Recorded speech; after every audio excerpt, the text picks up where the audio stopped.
ਭਾ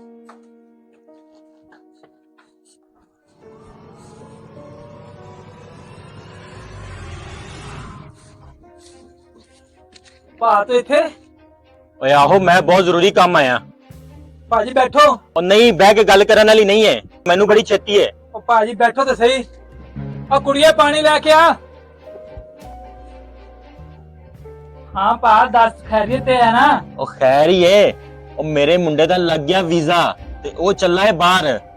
ਉਹ ਨਾਲੇ ਮੈਂ ਮੁੰਡੇ ਦੇ ਦਿਨ ਲੈਣ ਆਇਆ ਤੇ ਕੋਈ ਹੋਰ ਵੀ ਗੱਲਾਂ ਸੀ, ਮੈਂ ਸੋਚਿਆ ਉਹ ਵੀ ਕਰ ਲਈਏ ਤੇਰੇ ਨਾਲ। ਭਾ ਹੋਰ ਗੱਲਾਂ? ਓਏ ਆਹੋ, ਹੋਰ ਗੱਲਾਂ। ਉਹ ਵੈਸੇ ਤੇ ਮੈਂ ਜਹੇਜ਼ ਦੇ ਬਹੁਤ ਸਖਤ ਖਿਲਾਫ ਹਾਂ, ਉਹ ਲੇਕਿਨ ਤੁਸੀਂ ਜੋ ਵੀ ਦੇਣਾ ਹੈ ਆਪਣੀ ਧੀ ਨੂੰ ਹੀ ਦੇਣਾ ਹੈ। ਓਏ ਆਖਰ ਉਹਨੇ ਹੀ ਤੇ ਐਸ਼ ਕਰਨੀ ਹੈ। ਓਏ ਮੈਂ ਇੱਕ ਛੋਟੀ ਜਿਹੀ ਲਿਸਟ ਬਣਾ ਕੇ ਲਿਆਇਆ ਸਾਂ, ਇਹਨੂੰ ਪੜ੍ਹ ਕੇ ਤੇ ਇਹ ਚੀਜ਼ਾਂ ਵੇਖ ਲੈਣਾ।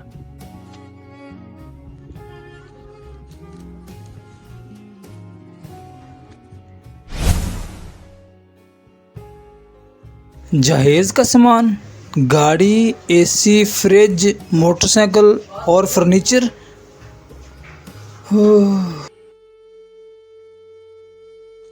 ਉਹ ਭਾ, ਉਹ ਤੈਨੂੰ ਤੇ ਪਤਾ ਯਾਰ ਮੈਂ ਮਜ਼ਦੂਰ ਜਿਹਾ ਬੰਦਾ ਵਾਂ ਤੇ ਇੰਨਾ ਸਮਾਨ ਮੈਂ ਕਿੱਥੋਂ ਦੇਵਾਂਗਾ ਯਾਰ। ਉਹ ਭਾ, ਉਹ ਮੈਨੂੰ ਇਹਨਾਂ ਗੱਲਾਂ ਦਾ ਨਹੀਂ ਪਤਾ। ਓਏ ਤੇਰਾ ਮਸਲਾ ਹੈ। ਉਹ ਮੈਂ 2 ਦਿਨ ਬਾਅਦ ਆਵਾਂਗਾ, ਅਗਰ ਇਹ ਸਮਾਨ ਪੂਰਾ ਹੋ ਜਾਵੇ ਤੇ ਮੈਨੂੰ ਦੱਸ ਦੇਈਂ ਤਾਂ ਕਿ ਵਿਆਹ ਦੇ ਦਿਨ ਰੱਖ ਸਕੀਏ।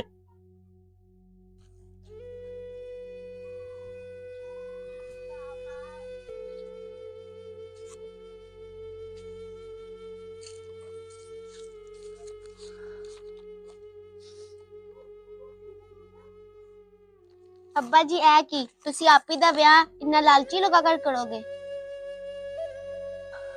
ਉਹ ਪੁੱਤਰ, ਧੀਆਂ ਤਾਂ ਹੁੰਦੀਆਂ ਹੀ ਪਰਾਇਆ ਧਨ ਨੇ, ਇੱਕ ਨਾ ਇੱਕ ਦਿਨ ਤੇ ਉਹਨਾਂ ਵਿਆਹ ਕਰਨਾ ਹੀ ਹੈ ਨਾ। ਪਰ ਅੱਬਾ ਜੀ ਐ ਤਾਂ ਸ਼ਾਦੀ ਤੋਂ ਪਹਿਲੇ ਇੰਨਾ ਲਾਲਚ ਵਿਖਾ ਰਹੇ ਨੇ, ਸ਼ਾਦੀ ਤੋਂ ਬਾਅਦ ਕੀ ਕਰਨਗੇ? ਨਾਲੇ ਹੁਣ ਆਪਾਂ ਇੰਨੇ ਪੈਸੇ ਕਿੱਧਰੋਂ ਲੈ ਆਵਾਂਗੇ? ਉਹ ਪੁੱਤਰ, ਇਹ ਲੋਕ ਤੇ ਲਿਸਟਾਂ ਦੇ ਕੇ ਚੱਲ ਜਾਂਦੇ ਨੇ, ਪਰ ਇਹਨਾਂ ਨੂੰ ਕੀ ਪਤਾ ਕਿ ਗਰੀਬ ਮਾਪਿਓ ਆਪਣੀਆਂ ਧੀਆਂ ਦਾ ਜਹੇਜ਼ ਕਿਵੇਂ ਇਕੱਠਾ ਕਰਦਾ ਹੈ। ਅੱਬਾ ਜੀ ਤੁਸੀਂ ਠੀਕ ਕਹਿ ਰਹੇ ਹੋ, ਪਤਾ ਨਹੀਂ ਹੈ ਜਹੇਜ਼ ਜੈਸੀ ਲਾਨਤ ਤੋਂ ਸਾਡੀ ਕਿੱਦੋਂ ਜਾਨ ਛੁੱਟੇਗੀ। ਅੱਛਾ ਪੁੱਤਰ, ਕੱਲ ਮੈਂ ਤੇਰੇ ਚਾਚੂ ਵੱਲ ਜਾਵਾਂਗਾ, ਹੋ ਸਕਦਾ ਸਾਡੀ ਮਦਦ ਕਰ ਦੇਵੇ। ਠੀਕ ਹੈ ਅੱਬਾ ਜੀ।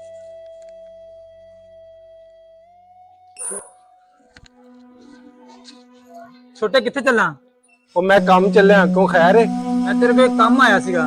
ਹੁਕਮ ਕਰੋ। ਅੰਦਰ ਬੈਠ ਕੇ ਗੱਲ ਕਰ ਲਈਏ।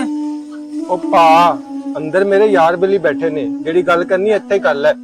ਉਹ ਮੈਂ ਤੇਰੇ ਨਾਲ ਇਹ ਗੱਲ ਕਰਨੀ ਸੀ ਕਿ ਮੁੰਡੇ ਵਾਲੇ ਤੇਰੀ ਧੀ ਦੇ ਦਿਨ ਮੰਗਣ ਡਿਆ ਨੇ ਤੇ ਮੇਰੇ ਕੋਲ ਪੈਸੇ। ਉਹ ਪੈਸਾ, ਉਹ ਭਾ, ਪੈਸਿਆਂ ਦੀ ਉਮੀਦ ਮੇਰੇ ਕੋਲ ਕੋਈ ਨਾ ਰੱਖੀ। ਉਹ ਮੇਰੇ ਕੋਲ ਕੋਈ ਪੈਸਾ ਪੂਸਾ ਨਹੀਂ ਹੈਗਾ।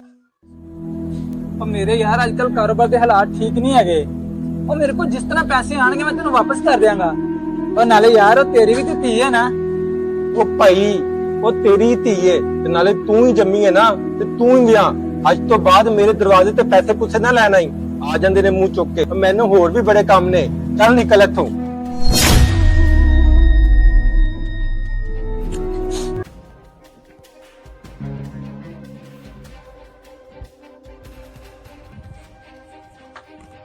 ਹਾਂ ਬਈ ਭਾ, ਉਹ ਤੈਨੂੰ 2 ਦਿਨ ਦਾ ਟਾਈਮ ਦੇ ਕੇ ਗਿਆ ਸਾਂ, ਉਹ ਲਿਸਟ ਦਾ ਕੁਝ ਕੀਤਾ ਹੀ? ਉਹ ਭਾ, ਉਹ ਮੈਨੂੰ ਥੋੜਾ ਜਿਹਾ ਟਾਈਮ ਹੋਰ ਦੇ ਦੇ, ਮੈਂ ਇਨਸ਼ਾਅੱਲਾ ਜਲਦੀ ਕਰ ਲਵਾਂਗਾ। ਉਹ ਟਾਈਮ ਹੀ ਤੇ ਨਹੀਂ ਹੋਗਾ। ਤੈਨੂੰ ਦੱਸਿਆ ਸੀ ਮੇਰੇ ਮੁੰਡੇ ਨੇ ਜਾਣਾ ਹੈ ਬਾਹਰ। ਓਏ ਅਗਰ ਤੇਰੇ ਕੋਲ ਕੋਈ ਬੰਦੋਬਸਤ ਨਹੀਂ ਹੁੰਦਾ ਤਾਂ ਮੈਨੂੰ ਦੱਸ ਦੇ। ਉਹ ਮੇਰੇ ਮੁੰਡੇ ਕੋਲ ਰਿਸ਼ਤੇ ਬਥੇਰੇ ਨੇ। ਓਏ ਨਾ ਭਾ ਨਾ, ਇੰਨਾ ਜ਼ੁਲਮ ਨਾ ਕਰੀ ਯਾਰ। ਅੱਬਾ ਜੀ ਤੁਸੀਂ ਇਹ ਕੀ ਕਰ ਰਹੇ ਹੋ? ਇਹਨਾਂ ਦੇ ਸਾਹਮਣੇ ਹੱਥ ਜੋੜ ਰਹੇ ਹੋ। ਤੇ ਨਾਲੇ ਚਾਚਾ ਜੀ ਤੁਸੀਂ, ਅਗਰ ਤੁਹਾਡੇ ਮੁੰਡੇ ਕੋਲ ਇੰਨੇ ਰਿਸ਼ਤੇ ਨੇ, ਤੁਸੀਂ ਇੱਥੇ ਕੀ ਕਰ ਰਹੇ ਹੋ? ਉਹ ਚੁੱਪ ਕਰ ਕੁੜੀਏ, ਬਹੁਤੀ ਬਕਵਾਸ ਨਾ ਕਰ, ਇਹ ਸਾਡੇ ਵੱਡਿਆਂ ਦਾ ਮਾਮਲਾ ਹੈ। ਵੈਸੇ ਮਾਫ ਕਰਨਾ ਚਾਚਾ ਜੀ, ਬਕਵਾਸ ਅਸੀਂ ਨਹੀਂ ਤੁਸੀਂ ਕੀਤੀ ਹੈ, ਇੱਡੀ ਵੱਡੀ ਜਹੇਜ਼ ਦੀ ਲਿਸਟ ਦੇ ਕੇ। ਉਹ ਬੜੀ ਬਦ ਜ਼ਬਾਨ ਤੇ ਬਦਤਮੀਜ਼ ਹੈ ਤੇਰੀ ਕੁੜੀ। ਉਹ ਜੇ ਇਹਨੇ ਮੇਰੇ ਕੋਲ ਹੁਣੇ ਮਾਫੀ ਨਾ ਮੰਗੀ ਤੇ ਇਹ ਰਿਸ਼ਤਾ ਟੁੱਟਿਆ ਹੀ ਲੈ। ਚਾਚਾ ਜੀ ਤੁਸੀਂ ਕੀ ਰਿਸ਼ਤਾ ਤੋੜੋਗੇ? ਰਿਸ਼ਤਾ ਤੇ ਅਸੀਂ ਆਪ ਤੋੜਾਂਗੇ। ਨਾਲੇ ਤੁਹਾਡੇ ਜਿਸ ਲਾਲਚੀ ਤੇ ਜਹੇਜ਼ ਲੈਣ ਵਾਲਿਆਂ ਦੇ ਘਰ ਕਦੇ ਵੀ ਕਿਸੇ ਦੀ ਕੁੜੀ ਖੁਸ਼ ਨਹੀਂ ਰਹਿ ਸਕਦੀ। ਆਪਣੀ ਲਿਸਟ ਫੜੋ ਤੇ ਇੱਥੇ ਟੁਰਦੇ ਬਣੋ। ਓਏ ਤੂੰ ਚੰਗਾ ਨਹੀਂ ਕੀਤਾ। ਉਹ ਮੈਂ ਵੇਖ ਲਾਂਗਾ ਤੈਨੂੰ।